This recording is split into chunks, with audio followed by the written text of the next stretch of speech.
Marriage is meant to be a safe haven, a place where two people feel deeply loved, fully trusted, and completely seen. Yet even the strongest relationships can be shaken when jealousy and fear take root. In my years of counseling couples across the US and Europe, I've seen how unchecked jealousy can silently build walls between partners who once vowed to face life hand in hand. Today, I want to share with you the journey of Emma and Robert, a couple whose marriage was slowly being consumed by mistrust and overcontrol. Their story is not just about conflict, it's about the quiet pain of feeling unseen, the longing for reassurance, and the hard but beautiful work of rebuilding love when fear has nearly torn it apart. If you've ever felt jealousy threaten the bond you cherish most, know that you're not alone, and healing is possible. Emma and Robert's story begins like many modern love stories. Emma, a 32-year-old interior designer known for her warm personality and keen eye for beauty. And Robert, a 34-year-old software engineer admired for his calm demeanor and problem-solving mind. Live in Austin, Texas, their relationship sparked at a local art gallery, where Emma's vibrant energy captivated Robert. After years of dating filled with laughter, road trips, and quiet evenings designing their shared dreams, they married and settled into a life that, to outsiders, seemed picture perfect. A stylish home, stable careers, weekend brunches with friends. It looked like everything newlyweds could hope for. But what was unseen were the growing cracks beneath that idyllic surface. Emma had always been deeply empathetic and sensitive, qualities that made her a caring partner and a beloved friend. Yet, these same traits made her vulnerable to overthinking and fearing loss. Early in their marriage, Emma noticed Robert occasionally texting female colleagues late into the evening, while Robert maintained these were harmless, work-related conversations. Emma's imagination filled with doubts. A notification sound would send her heart racing, wondering who it was and what they were saying. At first, these feelings were fleeting, but they slowly built up, like drops of water steadily eroding trust. Arguments emerged subtly, a tense glance when Robert chuckled at a message, an uncomfortable silence when he chatted with an old female friend at a dinner party. Emma's jealousy, initially whispered thoughts, grew louder, manifesting as controlling behaviors, checking Robert's phone, questioning his every outing, and expressing discomfort with his work friendships. Robert, who valued openness and mutual trust, began feeling trapped. To reclaim some sense of autonomy, he withdrew emotionally, spending longer hours at the office or meeting friends alone. Ironically, this withdrawal only reinforced Emma's belief that something was wrong, fueling the cycle of suspicion and emotional distance. The vibrant love they once shared now felt overshadowed by fear and doubt. The breaking point came one evening when, after yet another argument sparked by Emma questioning Robert's loyalty, he broke down, saying, "I feel like a prisoner in my own marriage. I love you, but I can't keep living like this." The weight of his words hit Emma deeply. She realized that her behavior, though driven by love and fear, was pushing Robert away instead of pulling them closer. Overwhelmed and desperate to repair the damage, Emma agreed to seek professional help together. When they walked into my office for the first time, the tension was palpable. Emma's hands trembled as she confessed, "I know I'm suffocating him, but I can't stop feeling like he's slipping away." Robert, exhausted, shared, "I miss how we used to trust each other. Now it feels like every moment is a test I can't pass."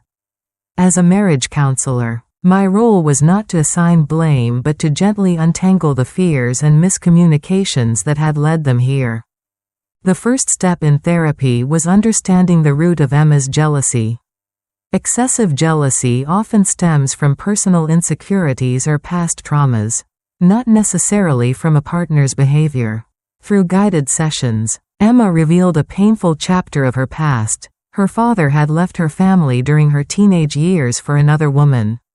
That experience left her with a lingering belief that love is fragile and abandonment is inevitable.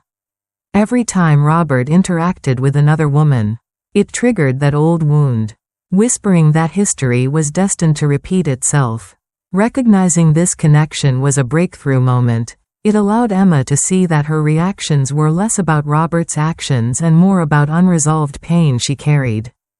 We also examined how Robert's coping mechanism, distancing himself, amplified Emma's fears. Each time he pulled away to escape conflict, Emma perceived it as confirmation that her worst fears were coming true. This created a vicious cycle. Her jealousy drove him away. His withdrawal fueled her jealousy. To break this cycle, we focused on reshaping their communication patterns. I introduced them to non-accusatory language to foster openness instead of defensiveness. For example, Emma practiced saying, "When you text late at night, I feel anxious because I fear losing you," instead of, "Who are you texting this time?" Similarly, Robert learned to respond empathetically rather than defensively, saying, "I understand why that feels unsettling for you. Let me explain," rather than shutting down. This shift transformed their conversations from battles into bridges toward understanding. Another essential step was establishing boundaries and trust-building rituals. Emma committed to ending the habit of checking Robert's phone, acknowledging that it fed her anxiety instead of providing reassurance. Together, they agreed to have weekly check-ins, a calm evening walk where they openly discussed any concerns. This ritual created a safe space for dialogue without the tension of an argument.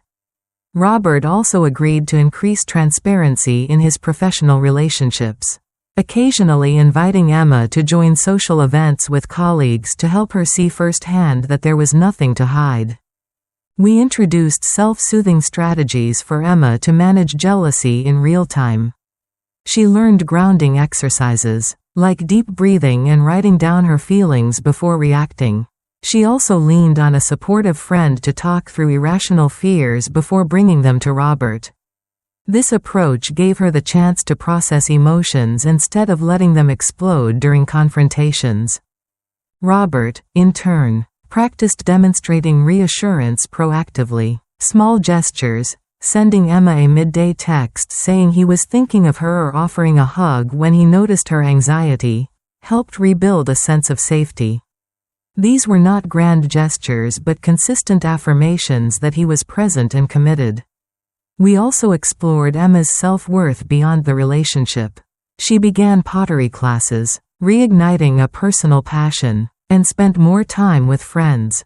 By nurturing her independence and self-esteem, she became less reliant on constant validation from Robert. As therapy progressed, gradual but meaningful changes emerged. Emma stopped feeling compelled to control Robert's every move. She felt more confident and secure in her own skin. Robert, feeling less suffocated, naturally became more open and affectionate, which reassured Emma even further. The tension that once filled their home began to lift. They started laughing again during dinners, holding hands on walks, and rediscovering the joy of simply being together. After several months, Emma admitted that jealousy still occasionally surfaced, but it no longer dictated her actions. She now recognized these moments as echoes of past pain, not evidence of Robert's betrayal. Robert expressed feeling both free and deeply connected to Emma, something he feared they had lost forever. They had not just patched up their marriage, they had built a stronger, more resilient foundation of trust and understanding. As a counselor reflecting on their journey, I believe their transformation highlights an important truth. Jealousy is like a fire in marriage. It can start small but, if left unchecked, can destroy the very love it aims to protect. Healing requires courage. The jealous partner must confront their insecurities, and the other must offer patience and consistent reassurance. With honest dialogue, healthy boundaries, and mutual commitment, even a relationship shaken by deep distrust can be renewed. Emma and Robert's story is a testament to this resilience, proving that love, when nurtured with understanding and care, can emerge from trials not just intact but stronger and more deeply rooted than before. If you found this video meaningful, please don't forget to like and subscribe to our channel. If you're facing unresolved challenges in your own marriage, we invite you to share your story in the comments below. We read every message, and we hope our words of encouragement will give you the strength to keep going. Even on the hardest days, we're here with you, and we look forward to seeing you again in the next episode.